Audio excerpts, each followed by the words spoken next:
आराधनाजी किचनमध्ये येत म्हणाल्या, "अगं, हा एवढा आवाज कसला येतोय?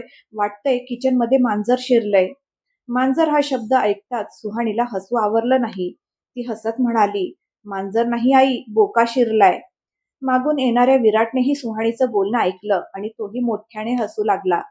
सम्राटने रागाने त्याच्याकडे पाहिलं तसं विराटने लगेच आपलं तोंड बंद केलं. सुहाणी मात्र मंद मंद हसत सम्राटकडे पाहत होती. सम्राट तिच्याकडे पाहत एक भुवई वर करत म्हणाला, "एक्सक्यूज मी, बोका, मी तुला कोणत्या अँगलने बोका दिसतोय?" सुहाणी हसू आवरत म्हणाली, "सॉरी सॉरी, खरं तर बोका नाही, जंगली बोका." यावेळी ती मोठ्याने हसत बोलली आणि तिचं बोलणं ऐकून सगळेच खळखळून हसू लागले. सम्राट सगळ्यांकडे पाहत मनातच म्हणाला, "सगळे वेडे झालेच वाटतं." मग तो रागाने सगळ्यांकडे पाहत म्हणाला, "बघताय ना आई, तुमच्या लाडक्या सुनेचे कारनामे.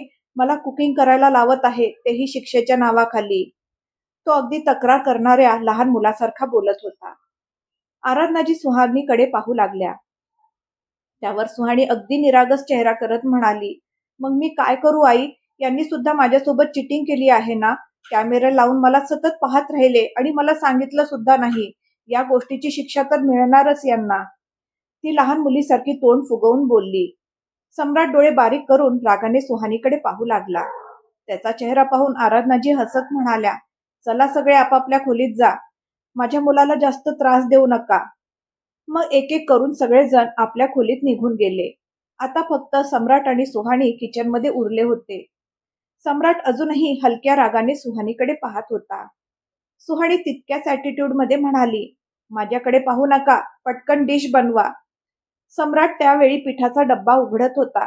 रागाच्या भरात त्याने डब्बा जरा जोरात उघडला आणि सगळं पीठ उडून थेट त्याच्या चेहऱ्यावर पडलं. हे पाहता सुहाणीला पुन्हा जोरात हसू आलं.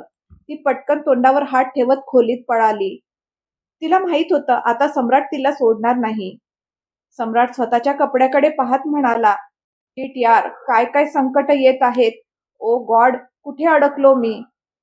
मग त्याने खोल श्वास घेत स्वतःला समजावलं, "तू करू शकतोस सम्राट, तू कुकिंग करू शकतोस. बस फोकस कर." तो स्वतःलाच मोटिवेट करत रेसिपी वाचून डिश बनवू लागला. काही वेळाने तो आपली डिश घेऊन खोलीत आला. सुहाणी आतुरतेने त्याची वाट पाहत होती. काही वेळापूर्वी सम्राटच्या चेहऱ्यावर जो राग होता तो आता समाधानात बदलला होता. कारण शेवटी त्याने काहीतरी बनवलं होतं आणि तेही मनापासून. तो सुहाणीजवळ येऊन बसला आणि प्लेट तिच्यासमोर धरत म्हणाला, "घ्या मिसेस सूर्यवंशी, तुमच्यासाठी स्पेशल डिश. आणि ही काही साधी डिश नाही बरं का. ही स्वतः सम्राट सूर्यवंशीने आपल्या हाताने बनवलेली स्पेशल डिश आहे. ही डिश इतकी टेस्टी असेल ना की तू माझ्या हाताची पप्पी घेशील." तो स्वतःची स्तुती करत बोलत होता. सुहाणी त्याच्या हातातून प्लेट घेत म्हणाली, "इकडे द्या, मी सुद्धा तुमच्या हातचं खाण्यासाठी खूप उत्सुक आहे." असं म्हणत तिने एक घास खाल्ला. पहिला घास खाताच ती म्हणाली, "वा, डिलिशियस. खरंच तुमच्या हाताची पप्पी घ्यावीशी वाटते." हे ऐकता सम्राटही खुश झाला. "खरंच इतकी टेस्टी झाली आहे? जरा मला पण दाखव." असं म्हणत त्यानेही एक घास खाल्ला आणि पुढच्या क्षणी, "छी, किती भयंकर आहे हे. तू याला डिलिशियस म्हणतेस? यापेक्षा वाईट मी आयुष्यात काही खाल्लं नाही. काहीच टेस्ट नाहीये यात. तू हे खात कशी आहेस? ठेव ते, खाऊ नकोस." तो तिच्या हातातून प्लेट हिसकावून घेणार. इतक्या सुहाणीने परत प्लेट आपल्या हातात घेतली आणि शांतपणे म्हणाली, "सो व्हॉट? हो, खरं आहे की यात टेस्ट नाहीये. पण माहितीये, यात तुमचं प्रेम नक्की दिसतंय. तुम्ही किती वेळ मेहनत करून माझ्यासाठी ही डिश बनवली आहे. मी तर नक्की खाणार. कारण चव नाही, भावना महत्वाच्या असतात." असं म्हणत तिने त्याच्या हातावर अलगद किस केलं आणि मोठ्या आनंदाने ती डिश खाऊ लागली. ते पाहून सम्राटचे डोळे हलकेसे पाणावले. त्याने झटकन सुहाणीला आपल्या छातीत सामावून घेतलं. "माझ्यासारख्या सडूवर प्रेम केल्याबद्दल थँक्यू." असं म्हणत त्याने तिला घट्ट मिठीत घेतलं. सुहाणी हलकसं त्याच्या छातीवर मारत म्हणाली, "खबरदार माझ्या नवऱ्याला काही बोललात तर. सडू म्हणण्याचा अधिकार फक्त माझा आहे. मी काहीही म्हणू शकते, पण दुसरं कोणी नाही." असं म्हणत तिनेही त्याला घट्ट मिठी मारली.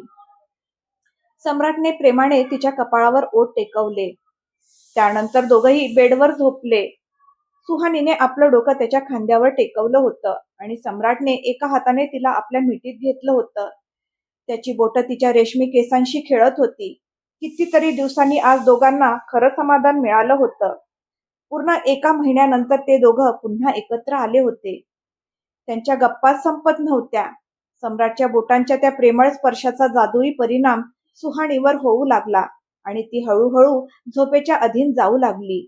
ती झोपेपर्यंत सम्राट तिलाच पाहत राहिला. दोघंही एकमेकांच्या मिठीत एकमेकात हरवून शांत झोपले होते.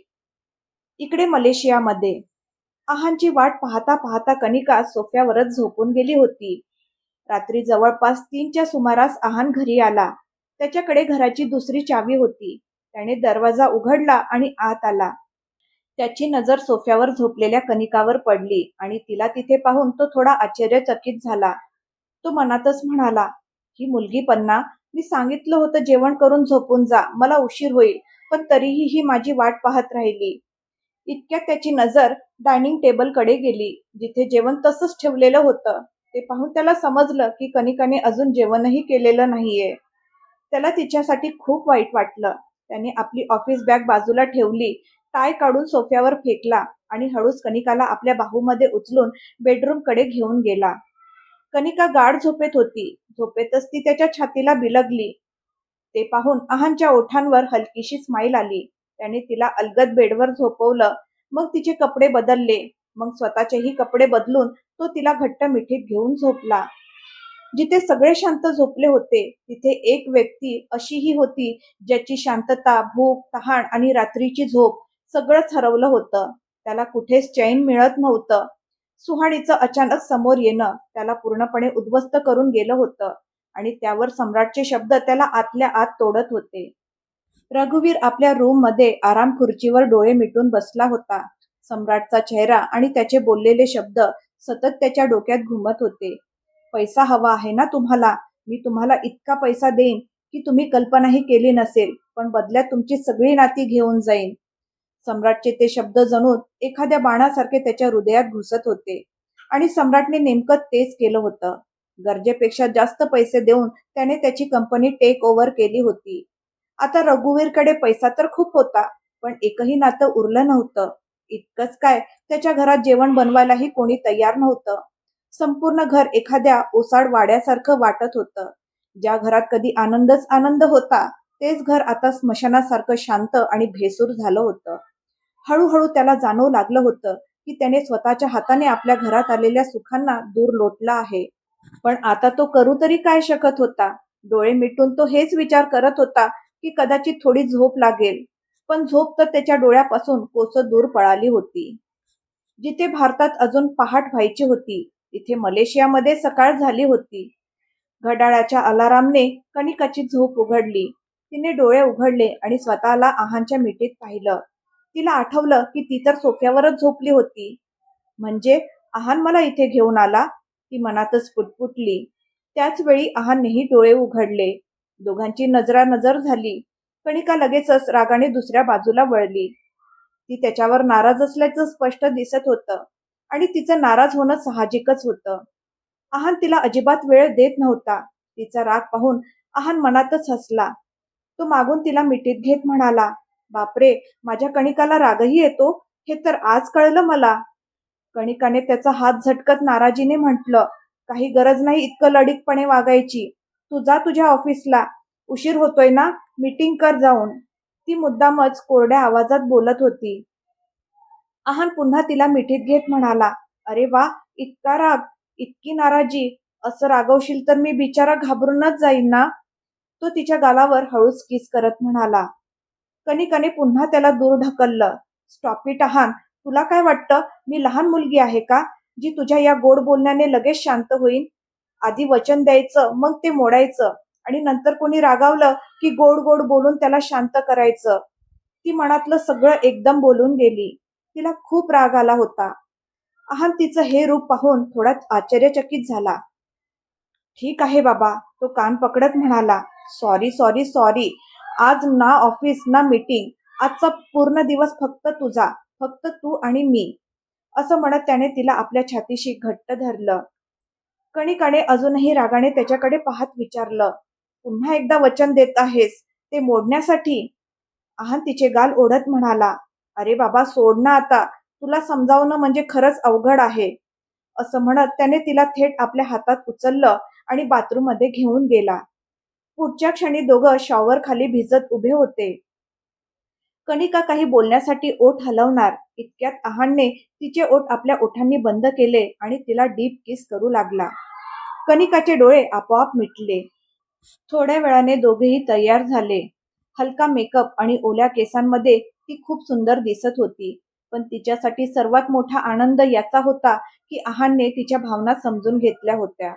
आजचा पूर्ण दिवस तो तिच्यासोबत घालवणार होता आणि त्यामुळे तिच्या चेहऱ्यावरचा आनंद लपूनही लपत नव्हता.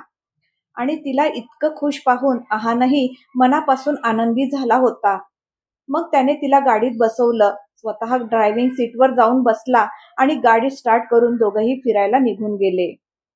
इकडे भारतात सकाळ झाली होती. सुहाणी आरामात सम्राटच्या मिठीत झोपली होती. तिचं अजिबात उठायचं मन नव्हतं. ना ती स्वतः उठत होती, ना सम्राटला उठू देत होती. सम्राटने तिला 2-3 वेळा उठवण्याचा प्रयत्न केला, पण ती त्याचं ऐकेल तर ना. सम्राट पुन्हा तिला उठवत म्हणाला, "उठ ना आता." "काय आहे सम्राट, तुम्हाला सकाळी सकाळी ही चैन नाही का? झोपा ना आरामात आणि मलाही झोपू द्या." असं म्हणत तिने त्याला अजून घट्ट मिठी मारली. "हद्द करतेस यार तू. तुला झोपायचं असेल तर तू झोप, पण मला तरी उठू दे. मला ऑफिसला उशीर होतोय." हे ऐकताच सुहाणीने डोळे उघडले आणि सम्राटकडे रागाने पाहत म्हणाली, "जेव्हा तुम्हाला माहित आहे की मी तुमच्याशिवाय झोपू शकत नाही, म्हणूनच ना तुम्ही इतके भाव खाताय. खूप नखरे वाढले आहेत तुमचे आजकाल." ती तोंड फुगवत म्हणाली.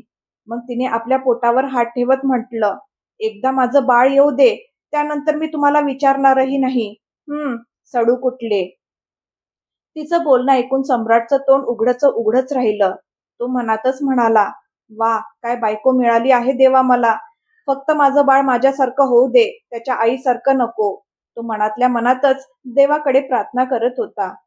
सुहाणी अजूनही तोंड फुगवून त्याच्याकडे पाठ करून झोपली होती. तिच्या त्या गोंडस हरकतीवर सम्राट मनातच हसला. पुढच्या क्षणी तो तिला पुन्हा मिठीत घेत म्हणाला, "ठीक आहे मिसेस सूर्यवंशी, जर तुला असंच वाटत असेल की मी दिवसभर तुला मिठीत घेऊन इथेच आराम करत पडून राहावं, तर मला काहीच प्रॉब्लेम नाहीये. फक्त एक अट आहे." सुहाणीने भुवई वर करत त्याच्याकडे पाहिलं, जणू विचारत होती काय. सम्राट मंद हसत म्हणाला, "बाहेरून मग आईने, बाबांनी किंवा कोणीही बोलावलं तर तू उठून बाहेर जायचं नाही." सुहाणीला सम्राट असं का बोलतोय हे चांगलंच समजलं होतं. कारण असं थोडीच शक्य होतं की ती दिवसभर खोलीतच राहील आणि कुणी बोलावलं तर ती बाहेर जाणार नाही. पुढच्या क्षणी तिने त्याच्या पोटात कोपरा मारत म्हटलं, "खूपच स्मार्ट आहात तुम्ही. दूर व्हा आता माझ्यापासून." असं म्हणत ती उठली, आपले मोकळे केस बांधले आणि वॉशरूम मध्ये निघून गेली. सम्राट मात्र आरामात बेडवर पाय पसरून पडत म्हणाला, "तुला सांभाळायचे थोडेफार आयडिया आता मलाही यायला लागले आहेत माझी आयटम बायको." इतक्यात त्याला आठवलं की आता त्याला रघुवीरची कंपनीही सांभाळायची आहे आणि स्वतःची पर्सनल कंपनीही. सम्राट सुहाणीला इथपर्यंत तर घेऊन आला होता, पण आता ती फक्त घरी आरामात बसून राहावी असं त्याला अजिबात वाटत नव्हतं. त्याची इच्छा होती की सुहाणीने बिझनेसच्या उंच शिखरापर्यंत पोहोचावं, पूर्णपणे स्वतःच्या पायावर उभं राहावं. हेच विचार करत त्याने कोणाला तरी फोन लावला आणि काही महत्वाचं बोलू लागला. पण सध्या सुहाणी प्रेग्नेंट होती, त्यामुळे ती ऑफिसचं इतकं मोठं काम करू शकत नव्हती. म्हणून सम्राटने ठरवलं होतं की रघुवीरची कंपनी तो विराटच्या हवाली करेल आणि त्यालाच त्या कंपनीचा सीईओ बनवेल. शेवटी विराटचाही त्या सगळ्यांवर तितकाच हक्क होता. आता हे पाहायचं होतं की विराट त्याचा हा निर्णय मान्य करतो की नाही. दुसरीकडे आहान आणि कनिका त्यांच्या प्रेमाच्या दुनियेत हरवले होते. आहान तिला खूप ठिकाणी फिरवायला घेऊन गेला होता. बोलता बोलता दुपार झाली आणि लंचची वेळही झाली. थोड्याच वेळात आहानने एका शानदार हॉटेल समोर गाडी थांबवली. दोघंही एकमेकांच्या मिठीत हात गुंफून आत गेले. हॉटेलमध्ये फारशी गर्दी नव्हती. आहानने आधीच टेबल बुक करून ठेवलं होतं. दोघे त्यांच्या टेबलवर जाऊन बसले. त्यांच्यापासून थोड्याच अंतरावर दुसऱ्या टेबलवर आहानचे बिझनेस पार्टनर्स बसले होते. तेही तिथे लंचसाठी आले होते. मात्र आहानला याची अजिबात कल्पना नव्हती. त्यांच्यातील एकाची नजर आहानवर पडली आणि मग कनिकावरही. तो त्याच्याकडे बोट दाखवत म्हणाला, "अरे, हा तर आहान आहे." दुसरा त्या दिशेने पाहत म्हणाला, हो, तोच आहे. हा तर म्हणत होता की काही काम आहे म्हणून आज ऑफिसला येणार नाही. मी आलोच, असं म्हणत तो उठला आणि आहानकडे जाऊ लागला. बाकीचे त्याला थांबवण्याचा प्रयत्न करत होते, पण तो थांबला नाही. आहान आणि कणिका दोघंही त्यांच्या गप्पांमध्ये गुंग होते.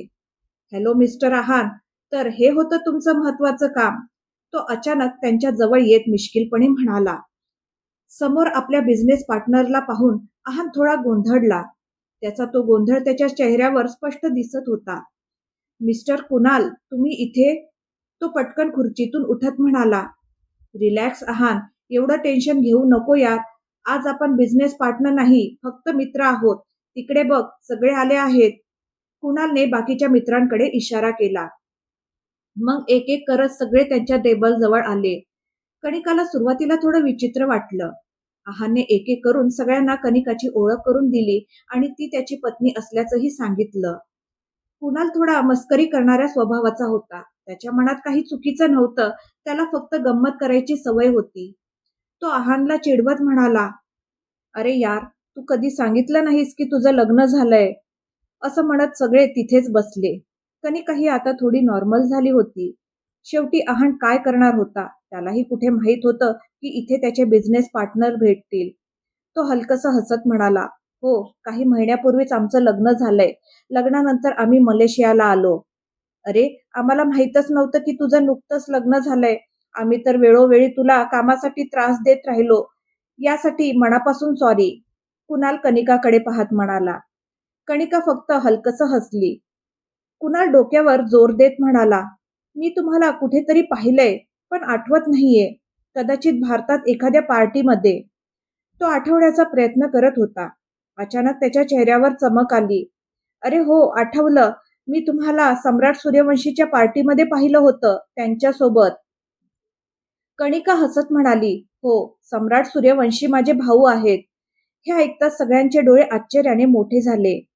सम्राट सूर्यवंशी, ज्याला संपूर्ण जग ओळखतं, जो बिझनेसच्या जगातला सर्वात मोठा स्टार मानला जातो, आणि कणिका त्याची बहीण म्हणजे आहान त्याचा मेव्हणा. इतकं असूनही आहान स्वतःचा बिझनेस मलेशियामध्ये स्वतःच्या मेहनतीने उभा करत होता. हीच गोष्ट सगळ्यांना आश्चर्यचकित करत होती. इतक्यात सगळ्यांची ऑर्डर आली आणि सगळे गप्पा मारत जेवायला लागले. मध्ये मध्ये कुणाल कणिकासोबतही मजामस्करी करत होता आणि आहानलाही चिडवत होता. आहानला कुणाल चांगलाच माहीत होता. त्याचा स्वभाव कसा आहे हे तो जाणून होता. पण कणिकाला मात्र हे अजिबात आवडत नव्हतं. ती आतून खूप चिडत होती. थोड्याच वेळात सगळ्यांचं जेवण संपलं आणि ते उठू लागले. सॉरी वहिनी, आम्ही तुमचं लंच खराब केलं. पण काय करणार, आम्ही असेच आहोत. तुम्ही दोघं कंटिन्यू करा. आता आम्ही निघतो. असं म्हणत कुणाल आणि बाकीचे सगळे तिथून निघून गेले. त्यांच्या जाताच कणिकाने सुटकेचा निश्वास टाकत म्हटलं, किती बोलतो हा माणूस. आहान हसत म्हणाला, हो, सुरुवातीला मलाही असंच वाटायचं, पण नंतर कळलं की तो असाच आहे. त्याच्या मनात काही वाईट नसतं. चल, सोड ना ते सगळं. आता आईस्क्रीम मागवूया. कोणता फ्लेवर खाणार तू? त्यानंतर दोघांनी आईस्क्रीम ऑर्डर केली.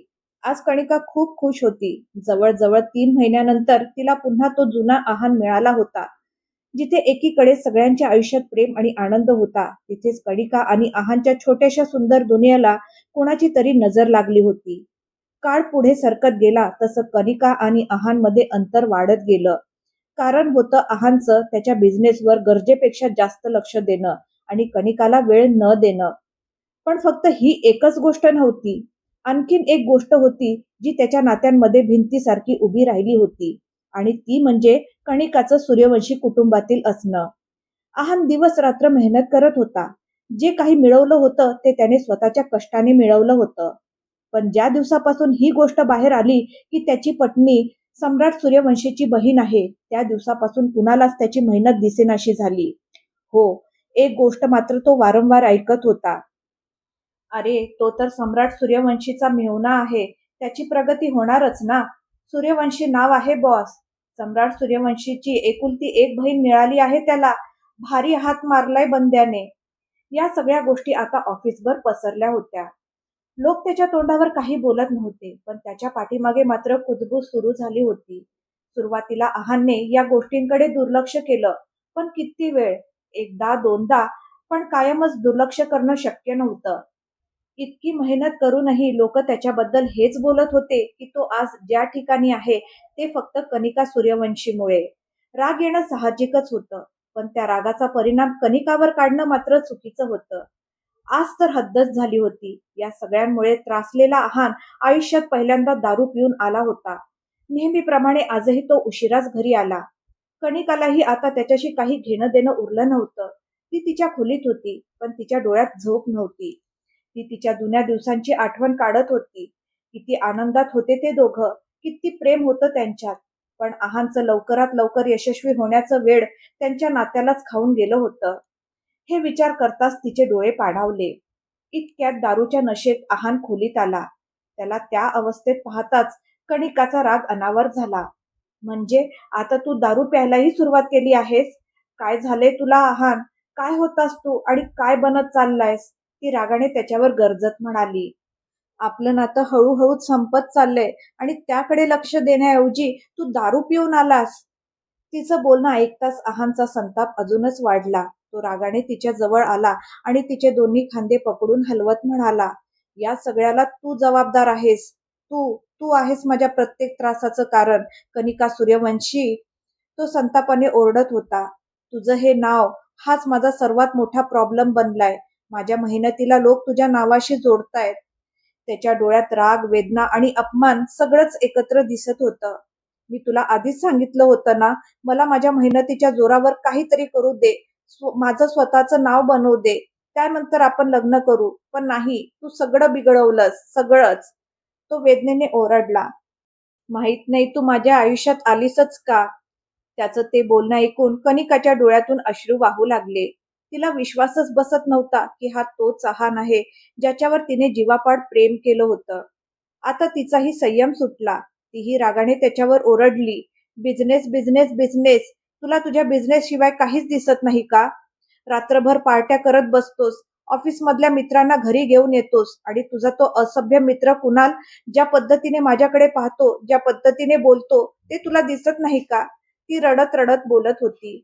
यु नो व्हॉट आहान, यशाच्या लालसेपोटी तू इतका आंधळा झाला आहेस ना, की उद्या कोणी तुला सांगितलं की तुझी बायको मला दे, तर तू तेही करशील. कणिका रागाच्या भरात काहीही बोलत होती. हे ऐकताच आहान एकदम जोरात ओरडला, कनिका, आणि पुढच्या क्षणी त्याने तिच्यावर हात उचलला. कनिका आणि आहान मधला हा वाद कोणत्या थराला जाईल यातून काही वाईट तर घडणार नाही ना? जाणून घेऊया पुढच्या भागात. आजचा भाग तुम्हाला कसा वाटला मला कमेंट करून नक्की सांगा. आवडला असेल तर लाईक करा, शेअर करा. धन्यवाद.